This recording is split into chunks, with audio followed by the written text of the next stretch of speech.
Now, from the University of Okoboji, it's Okoboji Broadcast with Jeff Thee. Welcome to Okoboji Broadcast, everybody. I'm Jeff Thee, coming to you from the Dickinson County Museum, and my very good friend Mary Dreier is here with us. Hello again. Hey, Jeff. Welcome to another History Wednesday. Yes. I guess I'm the one being welcomed. If you think about it, you're here all the time. Oh, yeah. I live here. You live here. I'm just an occasional visitor. a very welcome visitor. Well, thank you. That feels good to hear. You add lots of life and spark to all this that we do. Well, thank you. I'm full of spark and other things as well. So, yes. I was going to say, our topic today is, but I have no idea. You've decided to kind of like ambush me. Yes, is because that the word? This is a topic we've never spoken about before, but it's a topic that was very near and dear to all the hearts of say, farm people until, I don't know, 1950 or so. And in town earlier than that, though. Near and dear. Near and dear. Necessity. To the farm community until about 1950. Or so. Or so. Yeah. Okay. In town, it was earlier. Something everybody had, we all need to use. Ice? No, okay. No, not iced. Not iced. Is it a person, place, or thing? It's a thing. It's a thing. It's a thing. You don't see them hardly at all anymore. Okay. Although we have one here. I'm just going to literally shoot in the dark and outdoor commode, or you're getting warm. Oh my God! Let's see. You're getting very warm. Okay. You're getting very warm. Can I phone a friend? Jeff, we're going to be talking about outhouses today. Oh, and that's what outdoor commode is such a hoity-toity term. Well, I was trying to be PC. I'm not. Okay, very good. Not. Good. I'm not. Yeah, the good old outhouses. You bet. Yeah. You know, back in the day, there wasn't indoor plumbing. Oh. Especially out in farmhouses. Yes. And so having an outhouse was a necessity. Mm-hmm. It was the necessity also. And last week, I had the most fun conversation with my good friend Bob Betcher, our almost 100-year-old friend who comes in every week. And I don't even know how. Well, I guess we got started talking about outhouses way back when Wednesday last week. Okay. And so I asked Bob, and he gave me the skivvy on outhouses.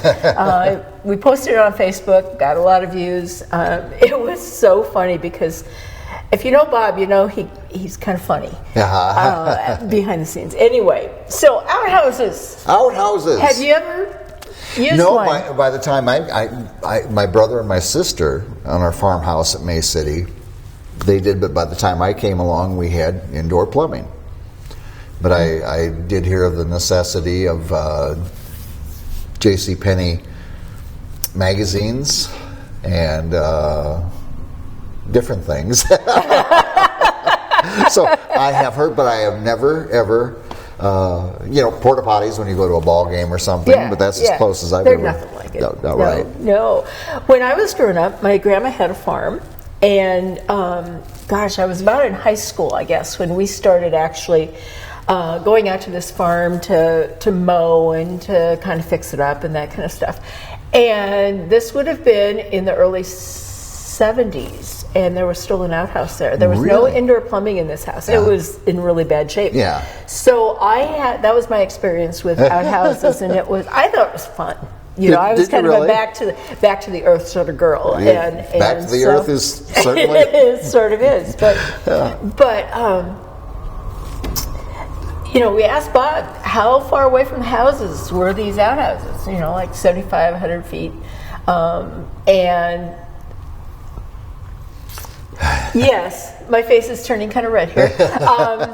But he said outhouses always had the moon, the crescent moon. Yeah, it was a light source. It was a ventilation source. Yeah.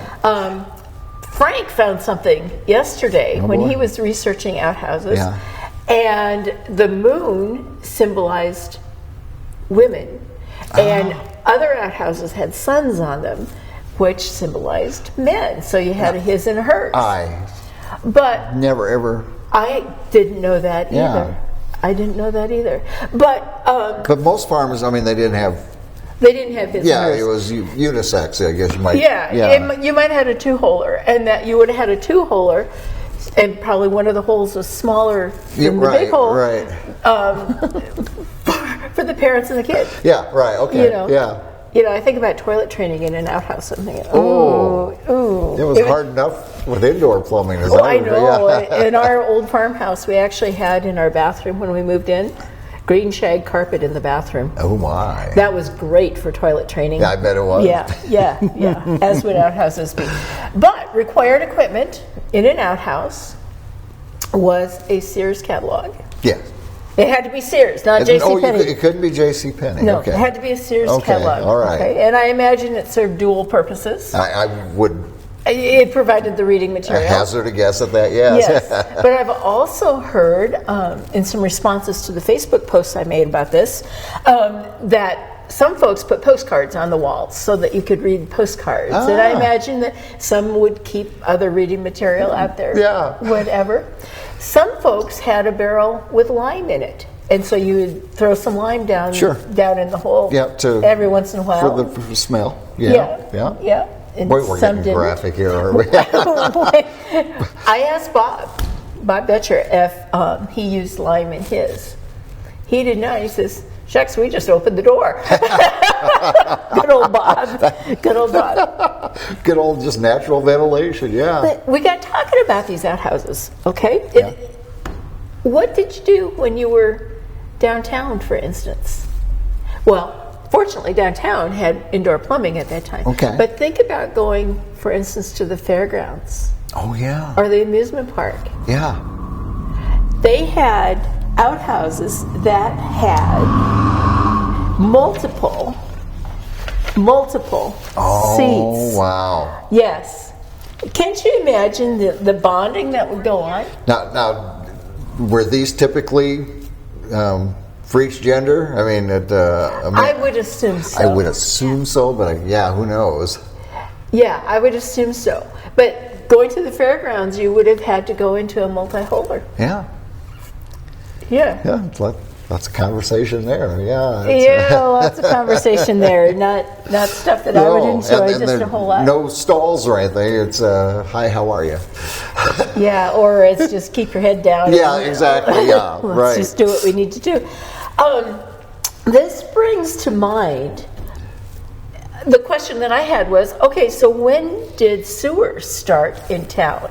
They didn't just magically appear. No. What Frank found was in the Beacon back in 1901. There was an official notice that the town had come up with $3,000 to start the procedure of digging sewers in town.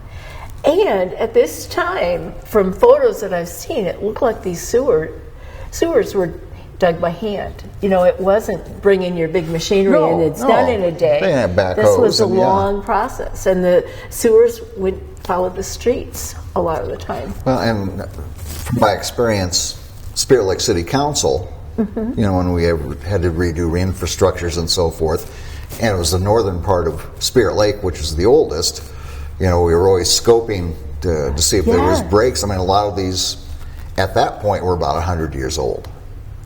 So, you got to remember a lot of these pipes and so forth, they're built for lasting a long, long time. Yeah. But they don't last forever. They don't. And think about it also. They didn't have the waste treatment plants like we have now. So what happened to the pipes? Where did the pipes end up? Where? I'm afraid I know the answer, and I don't even want to hazard that. I know. Well, I think the answer that you have is the lake. That I know of. The folks were talking about at least one spot that the pipe went directly into East Lake. Yeah, not recently, of course. Long ago. Do you know where one of the last outhouses around is? I bet you don't. I don't. I do. Well, I figured that's why you were asking. It's right over there. Right over here. We still have an outhouse here. And For just viewing. well, Oh no. back in the day, when the museum didn't have this lovely addition on it that was put on in 1995, when the structure was just the depot. Right. There's Still. no what they had an outhouse. It's now on the southeast corner of the depot building. Right. And I couldn't believe it the first time I opened the door to this outhouse, right? Yeah. Because I was expecting an outhouse, the hole, the wood, right. nothing too much. No.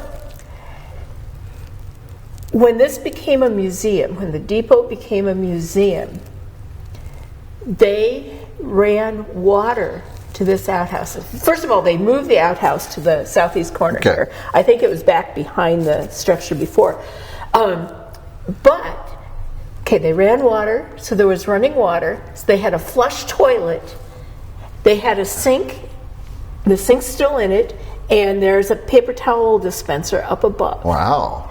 So Luxury outhouse. yeah, but still, this is in the 70s, 80s, up until 1995. My. Not that long ago. No. To use the facility here, you had to go outside. Oh my. It just blew me away. Yeah. It just blew me away. I found a document one time when I was digging through old museum records, and they were so proud of the outhouse that it served itself so well. Now I would imagine in the cold months they would have to turn off that water. I'm sure the museum wouldn't have been okay. open. Yeah. Okay, all Because right. remember, until 2 weeks ago, there was no insulation out there. Well, that's true. And there was no heat. That's true, yeah. Yeah. So the winter wasn't an issue. Yeah. They just didn't use it. But Wow. yeah. More recent than I would have ever guessed. I know. Yes. I know. It. Now, I used to hear tales from my parents, mostly my dad, but a practical joke was going and tipping over. At Halloween, particularly. Yeah. Or even someone just, they'd put them in the back of it. Truck and bring them to town, put Yeah, them on Main Street. Exactly, yes. I've heard lots of stories like that. Yeah. I also heard one recently that another way to do this, a practical joke with an outhouse, was not to move it off a person's property, but just to move it back a few. and leave the hole open. Uh-huh. Oh. So Dirty pool. Middle of the night and you're in a hurry and not a good thing. And no. Yeah. It's not a pleasant fall. No.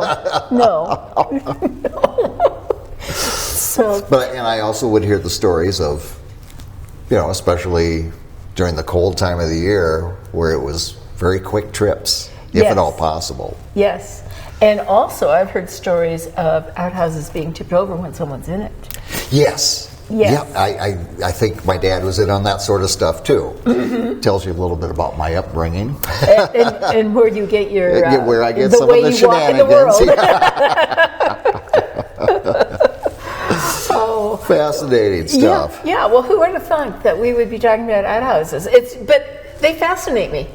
Well, they just do. Yes, and much like our plumbing is now, it was a necessity. Absolutely. Yes. So. Absolute necessity. But even for my generation, to fathom it is tougher. It is. So, but there are a lot of people that that was what it was. My son has a cabin he built up in the wilds of Alaska.